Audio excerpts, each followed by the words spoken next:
These are the signs that you're in a season of realignment. And I can speak on this because I occasionally go through seasons of realignment. The first sign is you feel yourself pulling away from being a fixer. God is showing you that it's not your job to hold everything together. You learning that obedience and being righteous doesn't always mean doing more. You starting to realize a lot of times it means doing less and trusting God more. Sometimes we force our own will in situations which can potentially deter the divine outcomes of circumstances for ourselves and others. You finally realizing it's best to chill, be still, and let God work his will. The second sign is closed doors no longer devastate you. When things don't go as you planned or the outcome ain't what you wanted it to be, whether that's in relationships, jobs, careers, or anything you had a strong will to obtain, you no longer force it. You realizing that if God closed the door, it wasn't for you, or at least not for now. The third sign is you're drawn to stillness and reflection.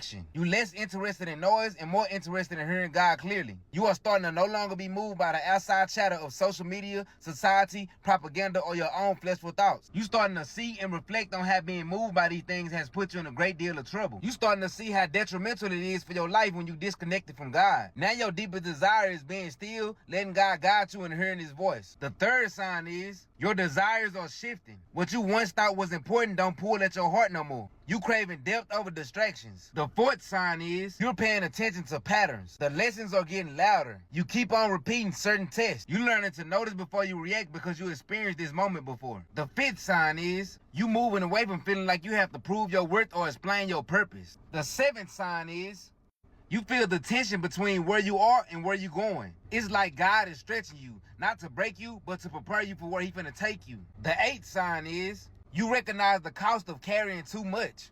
The exhaustion you feel is not from a lack of capacity. It's from having misaligned priorities. You learning to carry only what God asked you to. And last but not least, the ninth sign is you're no longer fighting the process, but you surrendering to it. I'ma just say this. We all human. We all make mistakes. We all get sometimes misaligned from our God-given purpose. But when God puts you in that season of realignment, don't look at it as a curse. Take it for what it's worth. And be grateful that you got another chance to right your wrongs and get right. I love y'all. Have a good day.